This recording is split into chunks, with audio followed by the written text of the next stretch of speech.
하나님 말씀은 오늘 고린도전서 10장에서 보겠습니다. 고린도전서 10장 16절 말씀 한 목소리로 같이 합독하시겠습니다. 같이 읽습니다.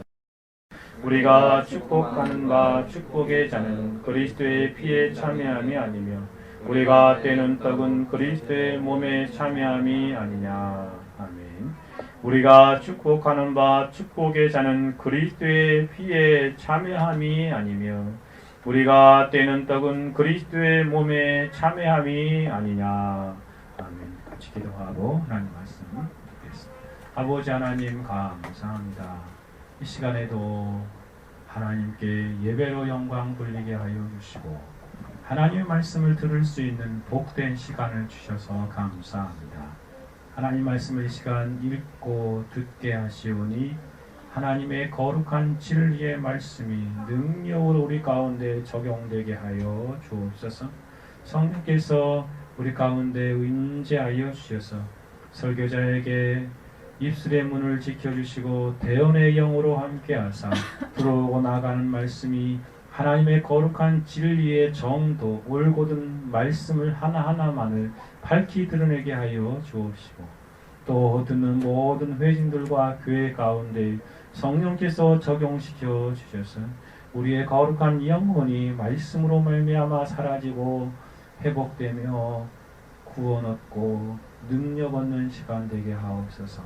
성령께서 이 시간에도 역사하시는 놀라운 은혜를 찬송하오며 살아계시고 역사하시는 우리 주 예수 그리스도의 이름으로 기도 올려드리옵나이다. 아멘. 오늘은 성찬식이 있는 날입니다. 두 달에 한 번씩 성찬식을 하기로 교회에서 정하고 매월 짝수달에 성찬식을 거행합니다. 개인적으로 성찬식이 있는 주간에는 성찬에 관한 설교를 하고자 하는 마음을 가지고 있습니다. 공교롭게도 그러한 마음을 가지고 시작했는데 작년 12월에 성찬식에서 성찬 설교를 하고 계속 할 수 없는 상황이 되었어요. 그렇죠? 2월 달에도 못하고 4월 달에도 못하고 6월 달에도 못했어요. 2월 달에는 아마 선교사님이 첫째 주 설교에서 못했던 것 같아요. 그리고 4월 달에는 고난주간 깨워가지고 고난주간 설교였죠. 그리고 지난번 6월 달에는 또 이렇게 지나가게 되었어요. 그래서 8월 달이 되어서야 또 성찬 설교를 이어갈 수 있게 되었습니다. 우리가 먼저 말씀과 설교를 통해서 성찬의 의미를 다시 한번 생각해보고 주님의 성찬에 참여할 때 큰 영적인 유익이 있으리라 생각되어집니다. 우리는 지난 성찬 설교에서 고린도전서 11장, 즉 성찬에 관한 장이라고 할 수 있는 11장에서 23절과 26절 중심으로 성찬이 무엇인가를 생각해 보았습니다. 개괄적으로 전체적으로 한번 7가지를 개혁주의 문서와 또 청교도들의 설교를 통하여 나타난 성찬의 의미들을 7가지를 생각해 보았습니다. 다 잊어버리셨겠죠? 생각나십니까? 성찬, 첫째로 성찬은 영혼의 양식 섭취다 라고 말씀드렸습니다. 성찬식은 우리의 영혼의 양식이요 생명의 양식은 그리스도의 몸과 피를 먹고 마시는 시간이기 때문에 그렇습니다. 아마 작년 12월 달 설교가 있을 것입니다. 두 번째 성찬은 그리스도와 하나됨을 의미하는 것이다 라고 하나님 그리스도와 연합이지요.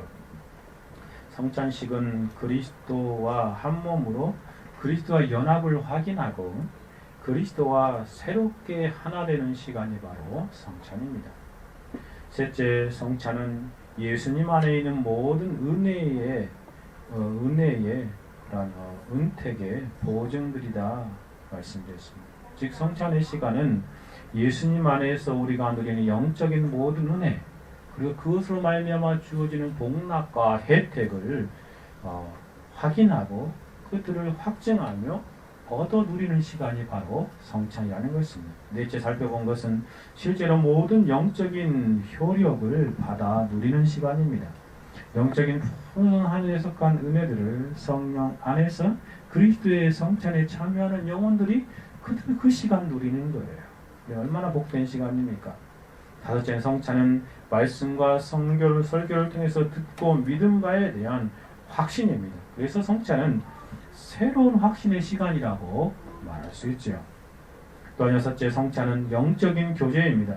성찬은 화목제물 대신 예수님을 함께 나누어 먹음으로 영적인 친교를 누리는 시간입니다. 마지막으로 살펴본 것이 성찬은 새 언약의 확증이요 갱신인 것입니다.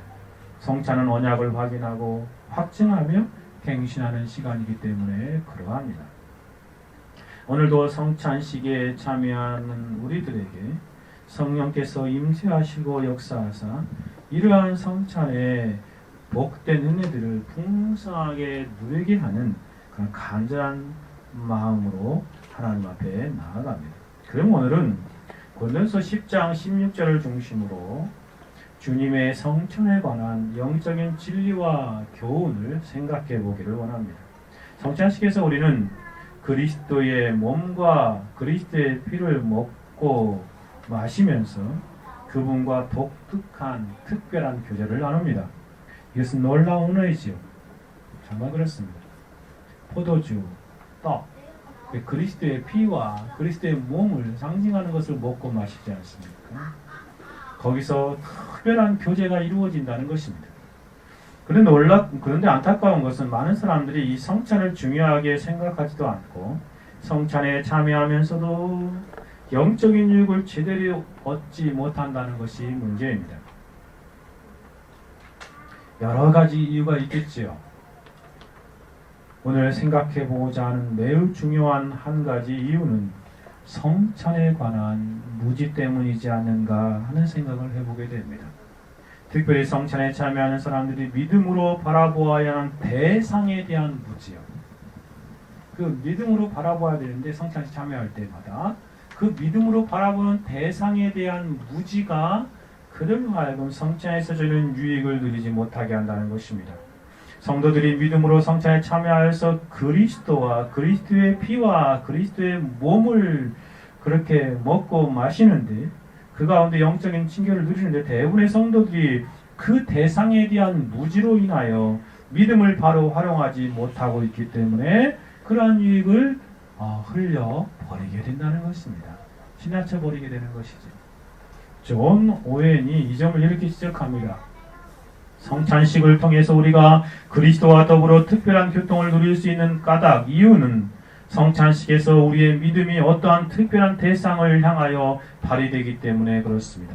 또 대상이 특별해지면 당연히 그 대상을 향한 행동도 달라지듯이 성찬식에서 우리의 믿음도 특별하게 바라보는 대상 혹 대상들과 관련하여 특별한 행동을 하기 때문입니다. 그렇습니다.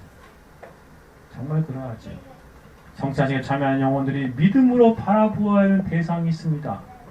그 대상이 있는데 그것들을 믿음으로 바라보며 나아갈 때 우리의 태도와 행동이 그 특별한 대상을 바로 바라보면 다르게 나타난다는 것입니다.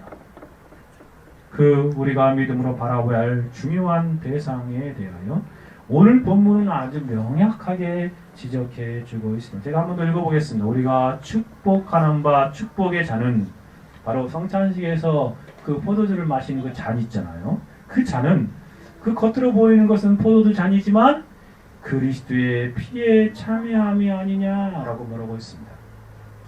수사용문을 사용하고 있죠. 아니다라는 게 아니라 그 잔을 먹고 마실 때에 우리가 그리스도의 피에 참여하는 것이지 않느냐라고 묻는 것입니다. 또한 우리가 떼는 떡은 그 성찬에서 떼는 그 떡은 그리스도의 몸에 참여함이 아니냐라고 묻고 있습니다. 사도는 우리가 성찬식의 축복의 잔을 마시게 되는데 그것은 그리스도의 피다. 피에 우리가 함께 거기에 참여하는 것이다 라고 말합니다. 또 우리가 포도주와 떡 혹은 빵을 먹고 마실 때 우리가 믿음으로 활용하여 결국은 그리스도의 피와 그리스도의 몸을 바라보아야 한다는 것입니다. 그때 우리는 성찬식에 참여하면서 믿음으로 다른 대상을 바라보기에 영적인 유익을 누리게 됩니다. 그럼 우리가 성찬식에 참여하면서 우리가 믿음으로 바라봐야 하는 영적인 대상이 무엇인지를 먼저 살펴볼 것입니다. 다음으로 왜 그리스도의 몸과 피가 이렇게 나누어져서 우리 가운데 소개되고 있는지를 살펴볼 것이고, 그리스도의 몸과 피가 분리된 목적도 생각해 보고자 합니다. 그래서 마지막으로 믿음으로 성찬에 어떻게 참여하고 받아야 되는지를 생각해 보고자 합니다. 첫 번째입니다. 성찬에서 믿음으로 우리가 바라보아야 하는 특별한 대상은 무엇입니까? 그것은 한마디로 주 예수 그리스도이십니다.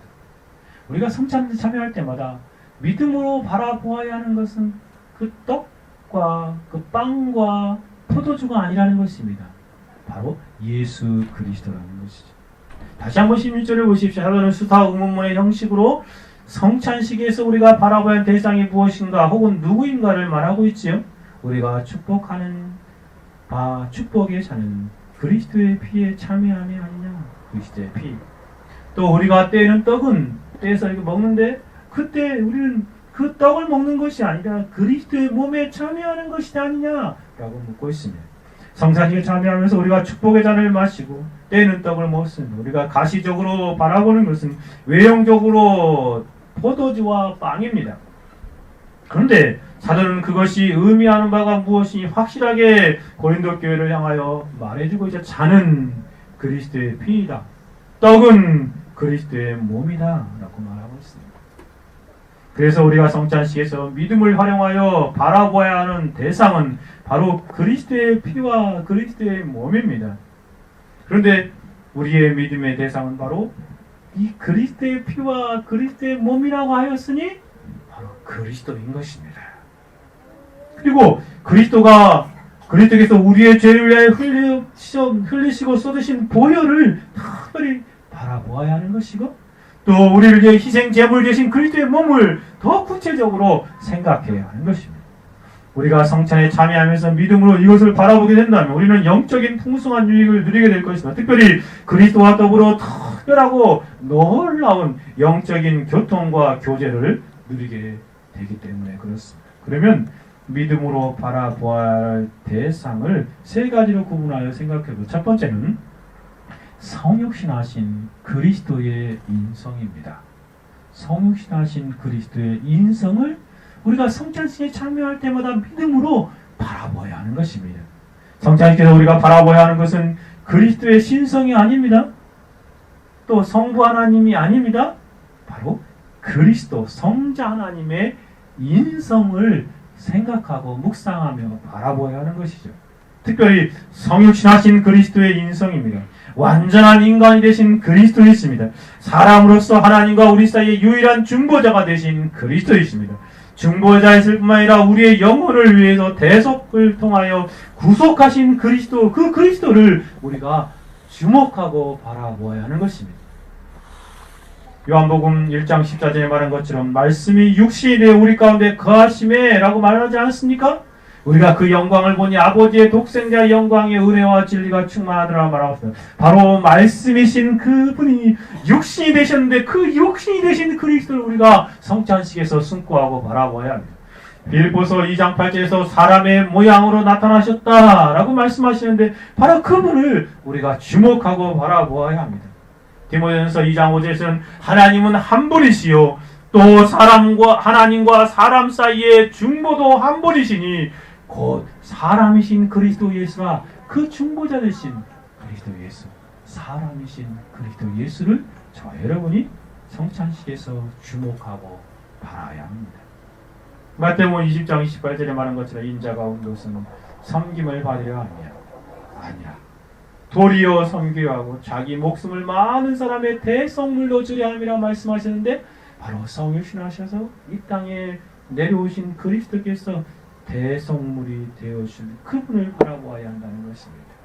화목제물 되신 그리스도를 바라보아야 합니다. 그러므로 우리가 성찬식에 참여할 때마다 우리는 그리스도의 인성을 주목해야 합니다. 우리의 죄를 속하기 위해서 성육신하신 그분, 사람이 되셔서 인성을 취하신 그리스도, 그분을 생각하십시오.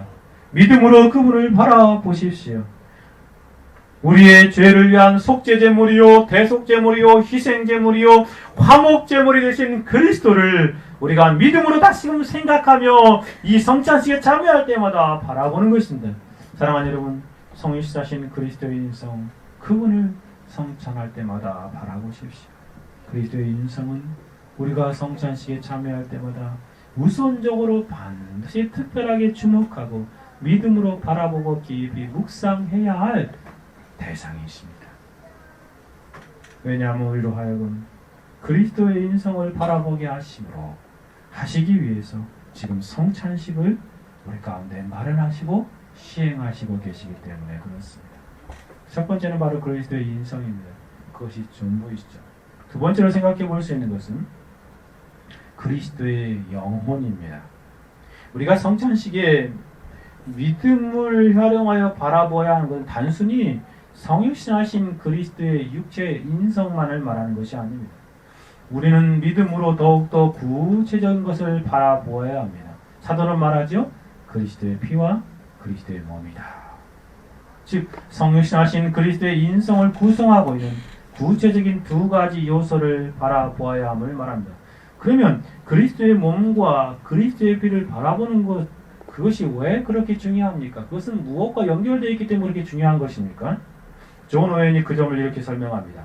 성경은 그리스도께서 우리를 위하여 피를 흘리시고 몸을 찢으셨기 때문에 우리의 구속이 이루어졌다고 말씀하시는데 사실 그리스도의 피와 몸은 그리스도의 영혼과 연합되어 있기 때문에 가치 있고 소중한 것입니다.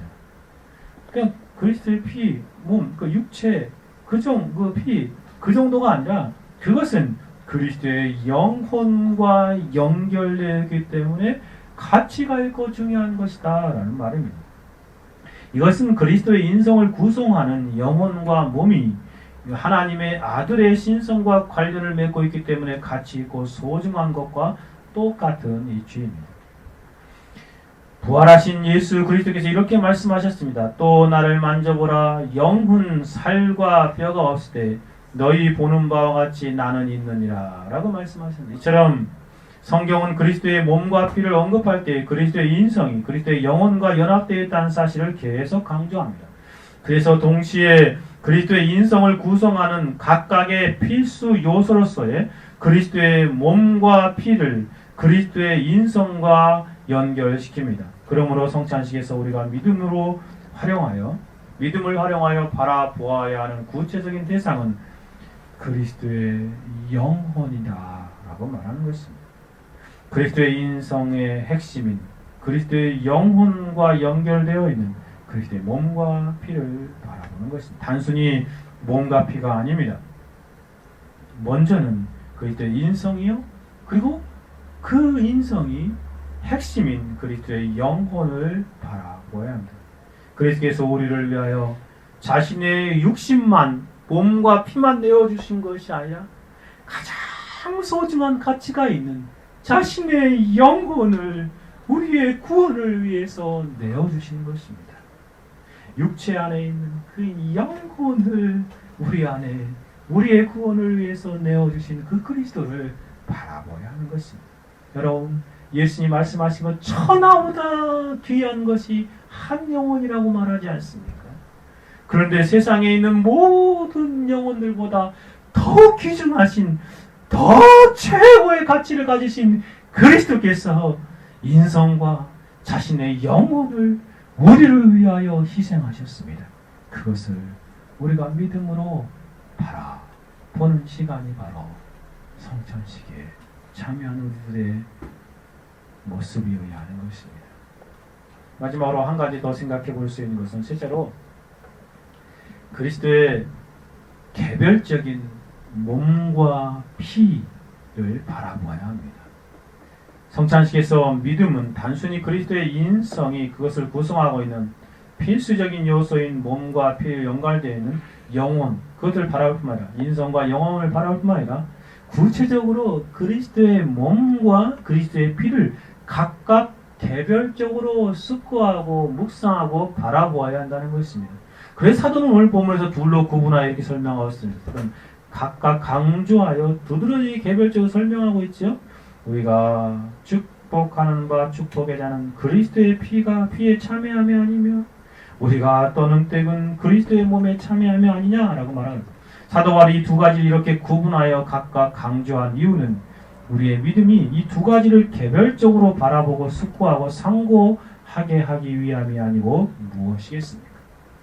그렇지 않으면 단순히 그냥 그리스도다, 그리스도의 인성이다, 그리스도의 육체다, 그리스도의 영혼이다 그리고 말아버렸겠죠. 근데 사도는 그 구체적인 두 가지를 우리에게 말하고 있습니다. 사도는 두 가지 중에 하나만을 강조하는 것도 아닙니다. 두 가지 다 강조하고 있음을 보게 되어집니다. 제가 왜 이 말씀을 드리냐면 천주교에서는요 두 가지 중에 하나만 강조하죠. 뭐만 강조합니까? 천주교에서는요 떡만 줘요. 떡만. 잔은 안 줘요. 잔은 그 천주교 주교 그 사제가 혼자 마셔. 혼자. 다 사람들 보라 그러고. 그래서 뭐만 주냐면 떡만 줘. 이렇게 동그랗게 만들어가지고 이렇게 떡만 입에다 이렇게 넣어줘요. 사도는 결국 그렇게 말하지 않았습니다. 사도는 두 가지 다 각각 개별적으로 주라고 말합니다. 천주교에서 그렇게 하는 게 왜 그러냐면 자기들은요 이렇게 말해요. 두 가지 중에 하나만 취해도 두 가지가 함께 있는 것이다. 공존하는 것이다. 그렇게 해가지고 사람들을 막 잘못 가르쳐요. 그렇지 않죠. 사도는 분명히 두 가지를 다 말하고 있습니다. 떡과 포도주. 떡만 주고 포도주를 주지 않는 것은 성경에서 보면 이단적인 것입니다. 아니 사탄적인 기만인 것입니다. 사도는 두 가지를 개별적으로 강조하고 있음을 우리가 본문에서 발견하기 때문에 그렇습니다. 그러므로 우리는 믿음을 활용하여 두 가지를 다 개별적으로 바라보아야 합니다. 첫 번째 성찬식에서 예수님께서 분명히 두 가지를 개별적으로 강조하여 성찬식을 거행하셨지 않습니까? 예수님은 떡을 들고 축사하시면서 이렇게 말씀하십니다. 저희가 먹을 때 예수께 떡을 가지고 축복하시고 떼어 제자들에게 주시며 받아 먹으라 이것이 내 몸이니라 하셨습니다. 또 잔을 가지고 사례하시고 저에게 주시며 하시되 너희가 다 이것을 마시라 이것은 죄의 사함을 얻게 하려고 많은 사람을 흘리는 바 곧 나의 피 곧 언약의 피니라 분명히 말씀하셨죠. 이 예수님의 가르침을 그대로 받아서 지난번에 살펴본 본문 고린도서 11장 24절 25절에서 사도는 동일하게 이렇게 말합니다. 축사하시고 떼어 가라사대 이것을 너희를 위하여 내 몸이니 이것을 행하여 나를 기념하라. 그죠? 뭐냐 떡이 나오죠. 그 다음에 25절에 식후에 떡을 먹은 다음에 또한 이와 같이 잔을 가지시고 하되 이 잔은 내 피로 세운 새 언약이 이것을 행하여 마실 때마다 나를 기념하라. 한 가지만 기념하라고 하지 않았습니다. 두 가지 각각 떡을 뗀 다음에 이것을 기념하라. 그 다음에 또 피를 잔을 마신 다음에 이것을 기념하라. 두 가지를 함께 묵두고해서 말하지 않았음을 우리는 분명히 보게 됩니다. 진실로 그렇습니다. 예수님은 두 가지를 개별적으로 강조하여 성찬식을 제정하셨다. 또한 사도도 그것들 두 가지를 구별하여 강조하고 있습니다. 예수님 하신 말씀대로. 그리고 오늘 본문에서도 분명히 축복의 잔은 그리스도의 피에 참여합니다. 때는 떡은 그리스도의 몸에 참여합니다. 라고 강조하고 있습니다. 그러므로 개혁교회는 성찬식에서 떡과 포도주를 모두 주어야 하는 것입니다. 그리고 성도들은 떡과 포도주를 받을 때 각각 개별적으로 묵상하고 믿음으로 그것들을 바라보아야 하는 것입니다. 믿음으로 그것들을 묵상하며 숙고해야 하는 것입니다. 그래서 우리는 성찬식에서 믿음은 그와 같은 방식으로 그리스도의 몸과 피를 따로따로 바라보는 것입니다. 성찬식에서 믿음은 그리스도의 몸과 피를 별도로 분리시켜 묵상하고 신뢰해야 하는 것입니다. 성찬식에 참여하는 동안 그리스도의 피가 흘려졌다는 점과 그리스도의 몸이 상하고 찢겨졌다는 것을 각각 묵상하는 것입니다. 그래서 오늘 본문의 사도 바울은 강조하여 말하는 것이죠. 이와 같이 우리 주님께서 성찬식을 제정할 때 떡을 떼어 주실 뿐만 아니라 별도로 잔을 마시도록 하신 것도 다 이유가 있는 것입니다. 즉 그리스도의 피와 그리스도의 몸이 참혹한 고난에서 분리되었다는 사실은 우리의 믿음이 바라볼 수 있도록 하기 위해서 그 안에서 더 큰 영적인 유익을 누리게 하기 위해서 각각 구별하신 것입니다. 사랑하는 여러분, 이 설교 후에 우리는 성찬식에 참여할 것입니다. 여러분은 성찬식에서 무엇을 바라보기를 원하십니까? 세 가지로, 한 가지인데 세 가지로 구분하여 말씀드렸습니다. 바로 그리스도의 인성을 바라보십시오. 믿음으로 그리스도의 그 성육신하신 인성을 바라보십시오. 또한 그리스도의 영혼을 바라보십시오. 저와 여러분을 위하여 천하보다 귀한 영혼들 가운데 가장 가치를 지부한 가치를 가지고 계신 영혼을 우리를 위해서 희생하신 그리스도의 영혼을 바라보십시오. 그리고 구체적으로 그리스도의 몸과 피를 믿음으로 바라보시오. 여러분과 저를 위하여 성육신하신 그 놀라운 그리스도께서 영혼까지 희생하시면서 저와 여러분을 위해서 십자가에서 죽으셨습니다. 믿음으로 바라보아야 할 대상은 바로 우리 주 예수 그리스도의 몸과 피입니다. 두 번째로 가봅시다. 그러면 그리스도의 몸과 그리스도의 피가 개별적으로 이렇게 분리되어서 강조된 이유가 무엇일까요? 아니 하나, 그냥 그리스도다라고 말하는데 성경 계속 처음에 제정될 때부터 그리고 사도들이 시행하는 과정 가운데도 그리스도의 몸과 피가 이렇게 딱 구별되어서 강조하고 있습니다. 함께 강조하고 있죠. 그 이유가 무엇일까요? 첫 번째는요, 근본적인 이유로 그것을 통해서 하나님의 영원한 사랑이 나타나기 때문에 그렇습니다. 그리스도께서 성육신하사 자신의 영혼을 우리를 위하여 희생하신 이유가 무엇입니까? 특별히 자신의 몸과 자신의 피를 우리를 아끼지 아니하고 희생한 이유가 무엇입니까? 그것은 오직 한 가지로 설명할 수 있으니 성도들을 향한 하나님의 영원한 사랑입니다. 그리스도의 몸을 주심과 그리스도의 피를 주심이 우리를 향한 영원한 사랑을 풍성하게 나타내 보여주고 있다는 것입니다. 저와 여러분을 향하신 하나님의 지극하고 영원한 사랑입니다. 저와 여러분을 사랑하기 위해 그리스도께서 몸을 찢으셨고 피를 흘리셨던 것입니다. 그것을 주신 것이죠. 오해의 설명을 빌리자면 그렇게 말합니다. 믿음은 하나님의 영원하신 사랑 때문에 이와 같은 방식으로 그리스도가 십자가에 내어준 바 되시고 몸이 찢기셨으며 피가 흘리셨다는 진리를 발견합니다. 그렇습니다. 그런 믿음으로 그리스도의 피와 그리스도의 몸을 성찬식에서 바라볼 때 우리가 각각 그 가운데 나타난 하나님의 영원한 사랑을 발견하게 되는 것입니다.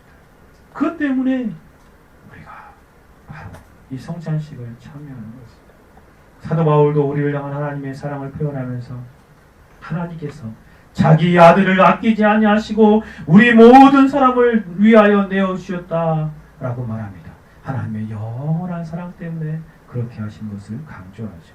물론 하나님께서는 자기 아들을 세상에 보내신 것도 하나님의 영원한 사랑 때문이었습니다. 이것은 누구도 쉽게 생각할 수 있습니다.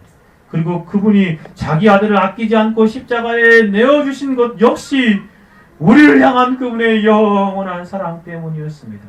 바로 믿음으로 우리가 이 진리를 발견하고 숙고해야 하는 것입니다. 로마 5장 8절에 이렇게 말하지 않습니까? 우리가 아직 죄인 되었을 때 그리스도 우리를 위하여 죽으심으로 하나님께서 우리에게 대한 자기의 사랑을 확증하셨느니라. 그렇습니다. 바로 성찬이 그것들을 보여주고 있습니다. 그러므로 성찬식에서 특히 우리는 그리스도를 아끼지 않고 우리를 위해 내어주신 하나님의 영원한 사랑을 바라보아야 하고 믿어야 하는 것입니다. 이것이 바로 성찬식에 참여하면서 우리가 믿음으로 새롭게 인식해야 하는 진리입니다.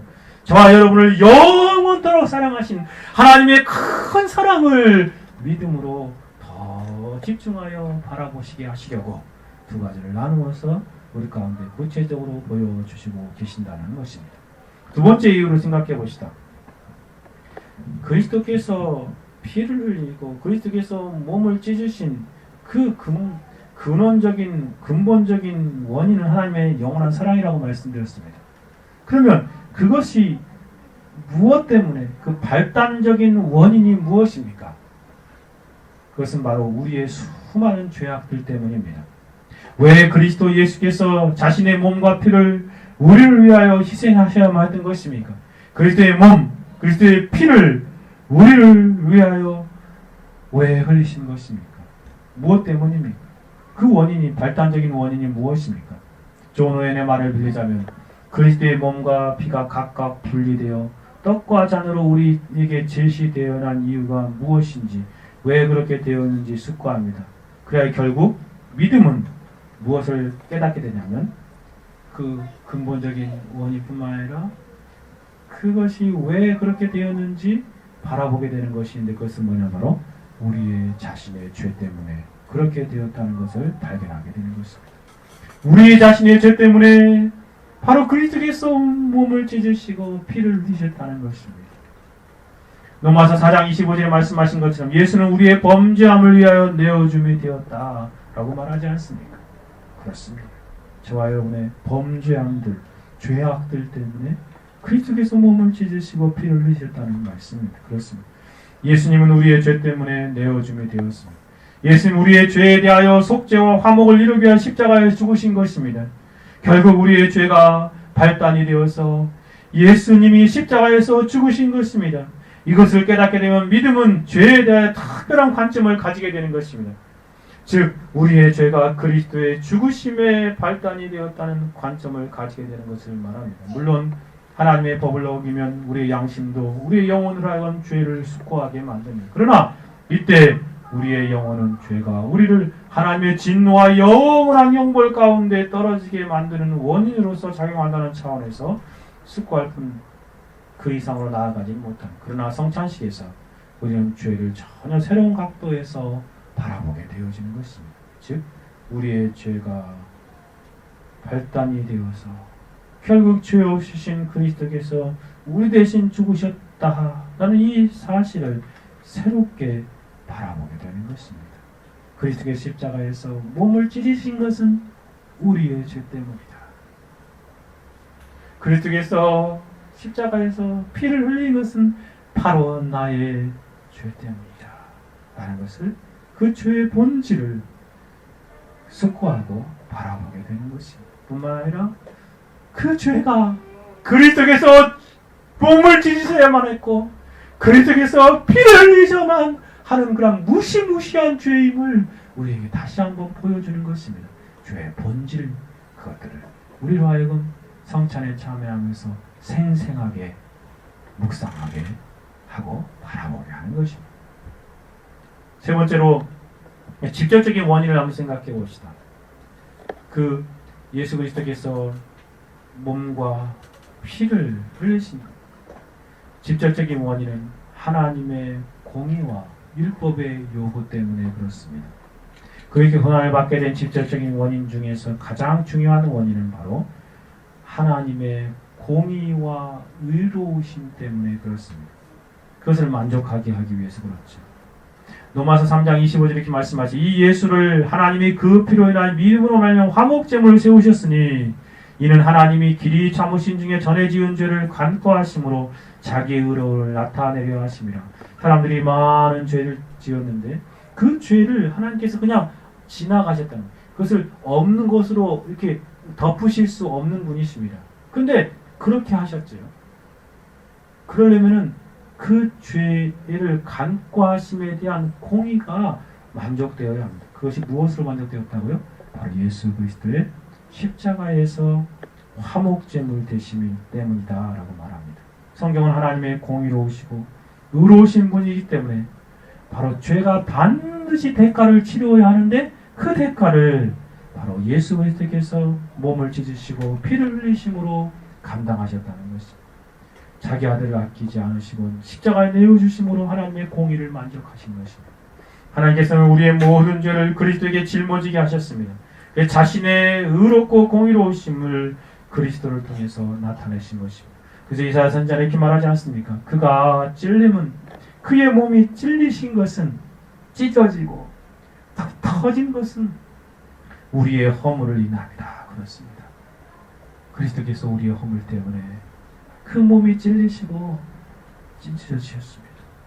그가 상함은 우리의 죄악을 인합니다. 그가 징계를 받음으로 우리가 평화를 누리고 그가 채찍에 맞음으로 우리가 나음을 입었도다 라고 분명히 말하지 않습니까? 그리스도에게 우리의 죄에 대한 공의가 실현된 것입니다. 존 에드워드와 스테반 찬옥이 말하는 바와 같이 그리스도의 몸과 그리스도의 피로 우리 이루어진 대속만이 우리의 영원한 죄를 속할 유일한 값이 될 수 있는 것입니다. 무죄하신 영원하신 그리스도의 인성이기에 하나님 앞에서 범죄한 우리들의 영원한 죄값을 치르기 위해 넉넉한 것입니다.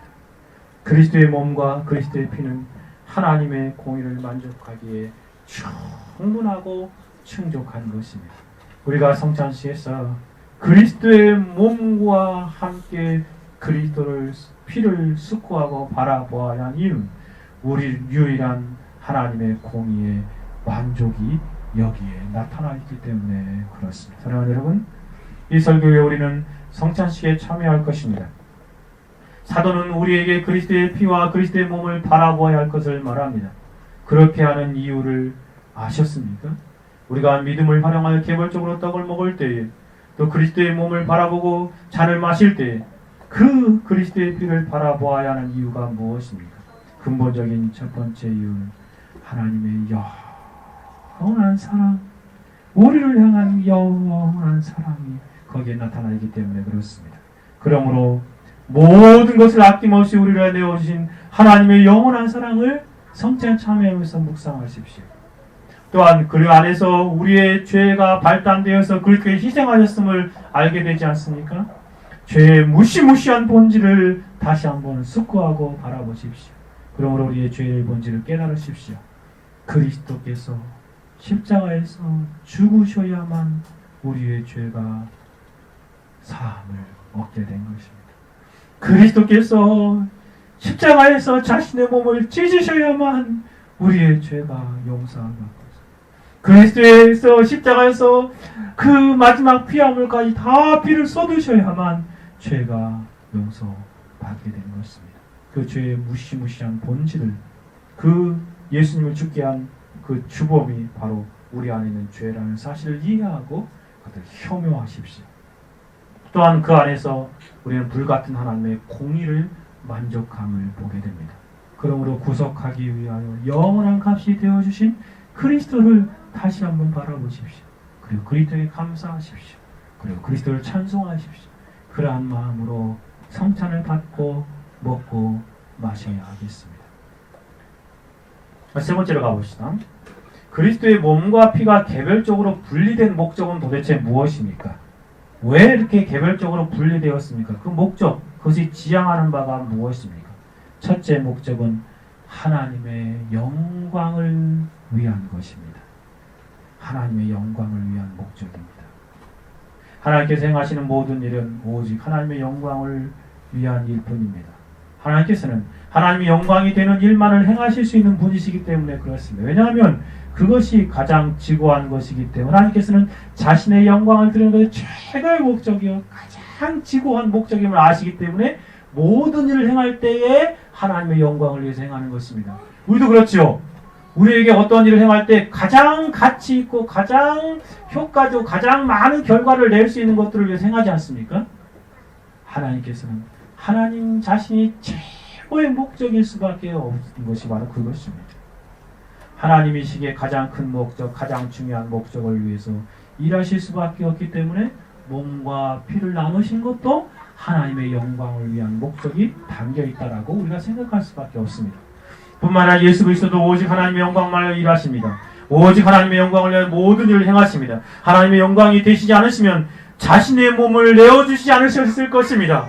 하나님의 영광이 되어지지 않으시면 십자가에 자신의 피를 다 흘리지 않으셨을 것입니다. 그리스도의 몸과 그리스도의 피가 나누어진 것은 바로 하나님의 영광을 위한 것입니다. 뿐만 아니라 성령 하나님께서도 오직 하나님의 영광을 위해서 일하십니다. 특별히 성령께서 성경을 기록하게 하시는 목적도 동일하지 않습니까? 그것은 오직 하나님의 영광이 되기 때문에 그렇습니다. 사도 바울을 통하여 오늘 본문이 기록하면서 그리스도의 몸과 그리스도의 피를 개별적으로 분리하게 기록하게 하신 성령의 의도와 목적은 한 가지밖에 없습니다. 오직 하나님의 영광이 되기 때문에 그렇습니다. 그래서 이 점을 존 오웬은 이렇게 설명합니다. 믿음은 성찬식에서 우리에게 보이는 바 그리스도의 몸과 그리스도의 피가 어떤 목적으로 각각 분리되었는지 함께 숙고하게 합니다. 그것은 궁극적이고도 절대적인 목적, 하나님의 영광입니다. 그렇습니다. 그것이 하나님의 영광을 가장 찬란하게 드러나기 때문에 그리스도의 몸과 그리스도의 피를 구분하였다는 것입니다. 로마 3장 25절에 보면 이 예수를 하나님이 그 피로 인한 믿음으로 화목제물을 세우셨으니 이는 하나님의 길에 잡으신 중에 전에 지은 죄를 감가 자기의 의로움을 나타내게 하시옵니다. 자신의 의로운 영광을 드러내기 위해서 하나님께서 이렇게 하셨다는 것입니다. 에베소 1장 6절에도 이는 그 사랑하시는 자 안에서 우리에게 거저 주시는 바 그 은혜의 영광을 참여하게 합니다. 그리스도께서 우리에게 거저 내어주신 그 놀라운 하나님의 영광을 참여하게 합니다. 진실로 그렇습니다. 그리스도의 몸과 그리스도의 피는 각자가 하나님의 영광을 찬란하게 빛나게 하고 있습니다. 그리스도의 몸과 그리스도의 피는 마치 가로등 하나 없이 어두운 길을 갈 때에 켜는 자동차의 쌍라이트와 같다고 하겠습니다. 하나님께서 어두운 세상을 밝히기 위하여 그리스도의 몸이라는 빛과 그리스도의 피라는 빛을 비추어서 하나님의 찬란한 영광을 어두운 이 세상 가운데 환하게 비치시는 것입니다. 그러므로 우리는 그리스도의 몸과 그리스도의 피에 참여할 때마다, 성찬에 참여할 때마다 하나님의 영광을 보십시오. 하나님의 영광을 바라보십시오. 그리고 하나님의 영광을 드러낸 그 놀라운 것들을 찬양하십시오. 성찬에서 하나님의 영광의 빛을 비춤을 받으십시오. 그리고 세상을 향하여 하나님의 영광의 빛을 발산하는 삶을 살아가야 하는 것입니다. 우리가 성찬에 참여하여서 그것으로 나타난 하나님의 찬란한 영광의 빛을 또 받아서 그 영광을 세상을 향하여 빛된 삶으로 나타내며 살아가게 하기 위해서 하나님의 영광을 위해서 그리스도의 피와 그리스도의 피와 몸을 개별적으로 구별한 것. 첫 번째 목적이 바로 하나님의 영광을 위한 것입니다. 둘째 목적은 첫째 목적에 비교하면 조금은 작은 목적이라고 말할 수 있는데 그것은 뭐냐면 하나님의 언약을 굳게 세우시기 위해서 그렇게 하신 것입니다. 이에 대하여 조언을 이렇게 설명합니다. 그리스도의 몸과 피를 분리하는 목표는 언약을 굳게 세우는 것입니다. 구약의 언약은 희생제물을 통해서 인준하고 확정되었어. 그런데 이때 언약을 체결하는 당사자는 희생제물을 둘로 쪼개고 그 사이로 걸어가야만 했습니다. 그리고 그런 다음에 그렇게 확정된 언약을 성실하게 지키도록 맹세했습니다. 이와 마찬가지로 예수 그리스도께서 언약을 확정하는 일을 하셨습니다. 그 언약이 확정되기 위해서 희생제물이 되신 그리스도의 몸과 피가 둘로 쪼개져야만 했던 것입니다. 진실로 그렇습니다. 예수 그리스도께서도 성찬을 제정하면서 몸과 피로 이렇게 나누신 것은 그 하나님의 언약을 확증하기 때문에 그렇습니다. 누가복음 22장 20절에서도 저녁 먹을 시에 잔도 이와 같이 하여 가라트 이 잔은 내 피로 세운 새 언약이니 곧 너희를 위하여 붓는 것이라 말씀하셨습니다. 히브리서에서도 하물며 영원하신 성령으로 말미암아 흠없는 자기를 하나님께 드린 그리스도의 피가 어찌 너희 양심으로 죽은 행세 깨끗하게 하고 살아계신 하나님을 섬기게 못하겠냐. 이를 인하여 그는 새 언약의 충분히 이는 새 첫 언약 때 범한 죄를 속하려고 죽으사 부르심을 입은 자들로 하여금 영원한 기업의 약속을 얻게 하려 하심이라 라고 말하고 있습니다. 새 언약의 중보다라고 말합니다.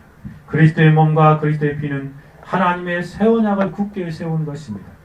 특별히 성찬은 새 언약의 인과 같은 도장과 같은 것이라고 말할 수 있습니다. 이미 체결된 언약이 바로 있는데 그곳에 바로 그리스도의 십자가에서 자신의 몸과 피를 도장으로 삼아서 꽝 찍은 것입니다. 그것을 확인하는 것이 바로 성찬입니다. 스티븐 찬옥이 하나님을 아는 지식에서 성찬에 관해 설명하면서 이렇게 말합니다. 성찬은 성만찬은 언약의 인입니다. 이것은 성례전의 일반적인 특성입니다. 성례전은 그리스도를 믿음으로 말미암아 하나님께 받은 의 또는 의롭게 의롭다함을 대한 인입니다. 문서에 찍힌 인은 어떠한 사람에게 그 문서에 거명된 토지와 물품을 건네 주도록 하는 것과 같습니다. 성만찬을 받은 은택을 묘사해주는 동시에 확인해주는 인입니다. 단순히 그림이 아니라 죄 용서와 구원의 전체 계획을 우리에게 넘겨주는 인입니다. 이 자는 내 피로 세운 새 언약이니 곧 너희를 하여 붙는 것이라. 성찬은 하나님의 풍성한 특허장과 같습니다. 성만찬은 약속에 대한 보증물입니다. 당신에게 부어질 영광에 대한 하나님께서 당신에게 준 담보물입니다. 그래서 성찬에 참여하면 그 놀라운 영광을 누리게 된다는 것을 담보로 받는 것이에요. 또한 성만찬은 하나님과 맺은 우리의 언약을 새롭게 해주는 것입니다. 아, 내가 하나님과 이런 언약을 맺었구나 라는 확인하는 것이죠. 그리고 성만찬은 연합하는 의식입니다. 하나님 편에서는 그리스도의 은택을 우리에게 보여주는 것이고, 우리는 하나님께 대한 굴복과 순종을 고백하며 우리 자신에 대한 엄숙히 맹세를 행하는 것입니다. 마치 군사적인 서약과 같은 것입니다. 그렇습니다. 그럼 우리는 성찬에서 다시금 굳게 세워진 그리스도와의 새 언약을 확인합니다. 하나님께서 날인하신 그 도장의 인을 성찬을 통해서 확인하는 것이고, 우리가 어떠한 존재인지 확인하며 언약 백성으로서 하나님을 섬기며 살아가는 것입니다. 바로 이것이 성찬을 주신 목적입니다. 첫 번째 목적은 하나님의 영광입니다. 두 번째는 언약을 확인하고 그 언약 백성으로 합당한 삶을 살아가게 하기 위함입니다. 세 번째 목적은 우리의 믿음을 확증하고 강화하고 그 안에서 성장하게 하려는 데 있습니다. 그리스도의 몸과 그리스도의 피에 믿음으로 참여할 때 우리의 믿음을 확신을 가지게 되어집니다. 또 강화되는 것이죠. 그 안에서 우리의 믿음이 자라가고 성장하고 성숙하게 되는 것입니다. 성찬은 믿음으로 참여하는 영혼들에게 은혜를 공급하여주는 수단입니다. 그렇게 작용하여서 그 은혜를 받으면 믿음이 자라가듯이 그 성찬의 은혜에 참여하면, 믿음으로 바라고 바르게 참여하면 우리의 믿음이 그 안에서 성장하고 성숙하며 자라가는 것입니다. 귀로만 듣던, 성경에서 눈으로만 읽었던 그 그리스도의 놀라운 은혜들 친히 우리가 눈으로 보고 먹고 마심으로 그 안에서 우리의 믿음이 더 강화되고 더 성장하게 되는 것입니다. 존호의 말을 이용하자면 그는 이렇게 발견합니다. 그리스도의 몸과 그리스도의 피의 목표는 우리의 믿음을 확증하고 강화시키는 것입니다. 그렇습니다. 하나님께서 우리가 믿어야 할 것들을 여러 가지 꾸러미로 나누어 주셨습니다. 바로 그리스도의 몸, 그리스도의 피라는 것입니다. 우리가 너무나 연약하여 하나님의 영원하신 사랑의 결과인 그리스도의 희생이나 이 신비한 열매를 모두 단번에 이해하지 못하기 때문에 성찬을 제정하신 것이라는 거예요. 그래서 하나님 우리로 하여금 십자가에 찢겨진 그리스도의 몸을 묵상하고 그 다음에 십자가에 흘리신 그리스도를 묵상하도록 인도하신 것입니다. 그래야 우리는 성찬식에서 그리스도와 더불어 매우 특별한 교제와 교통을 나누게 됩니다. 다른 곳에서는 잘 생각할 수 없는 특별한 대상을 믿음이 주목합니다. 그리고 거기에 우리가 반응하는 것입니다. 그러나 무엇보다도 성찬식에서 우리가 특별한 교통을 누리는 것은 성찬식의 본질 자체가 특별하기 때문입니다. 그런가 하면 스티븐 찬옥도 이렇게 설명합니다. 떡과 포도주가 육신에게 육적으로 힘과 위로와 영양분을 전달해 주는 것처럼 그리스도의 몸과 피는 믿음으로 말미암아 영혼에게 생기를 주고 위로를 주고 기운을 북돋아주는 은혜를 전달해 줍니다. 그렇습니다. 여러분이 참으로 바르게 성찬에 참여하게 된다면 그 안에서 우리의 영혼이 생기를 얻습니다. 우리가 영혼이 위로를 얻습니다. 기운이 북돋아주고 큰 은혜를 누리게 되는 것입니다. 믿음은 은혜로 말미암아 커져갑니다. 성찬에 참여하는 은혜로 말미암아 커져가지요.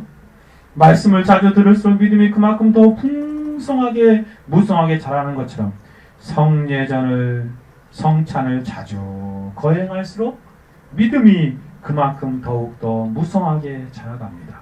꺼져가는 심지는 타오르는 불 쪽으로 일으키고 상한 감태는 바로 세워지고 회복되어지는 것입니다. 그렇습니다. 여러분이 성찬을 바르게 차면 꺼져가는 심지와 같은 심령이라도 활활 다시 한번 타오른다는 것입니다. 아, 그렇구나. 그리스도의 몸, 그리스도의 피가 나를 위한 것이라는 사실을 확증하게 되는 것이기 때문에 믿음이 활활 타오르는 것입니다.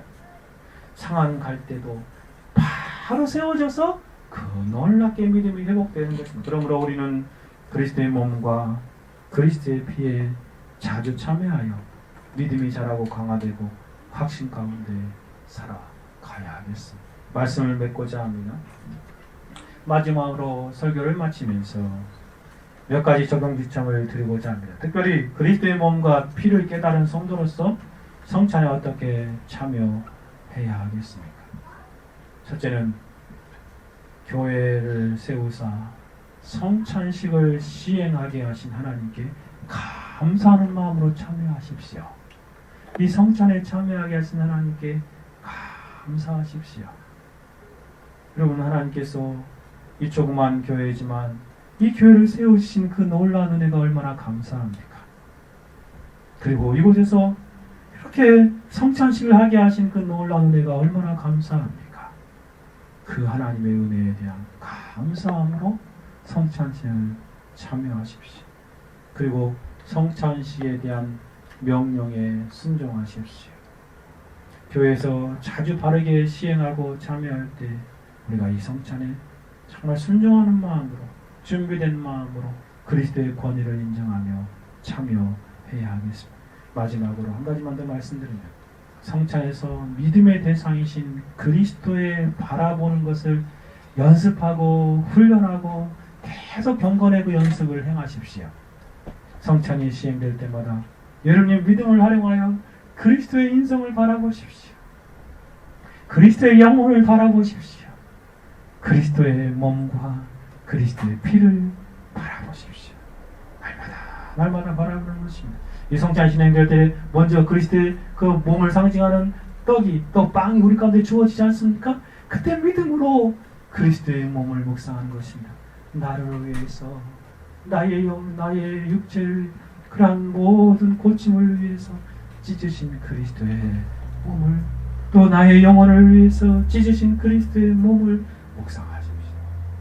믿음으로 바라보십시오. 그리고 그리스도의 피, 나의 죄를 사하기 위해서 그리스도의 흘리신 그 피를 계속해서 바라보는 것입니다. 여러분, 우리는 오늘 같이 성찬에 참여할 것입니다. 우리 믿음이 바라봐야 할 대상이 무엇인지 오늘 본문을 통해서 숙고해 보았습니다. 저와 여러분이 이번 성찬식에 참여하며 믿음으로 그리스도의 그 놀라운 몸과 피를 바라봄으로 큰 영적인 유익을 누리게 되는 시간이 되기를 바랍니다. 같이 한번 기도하겠습니다. 거룩하시고 자비로우신 하나님 아버지, 감사합니다.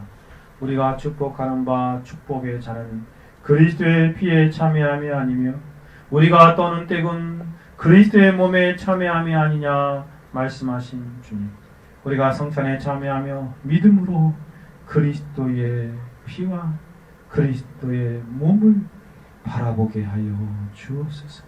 그래서 그 안에서 영적인 풍성한 유익을 누릴 수 있도록 주님 도와주옵소서.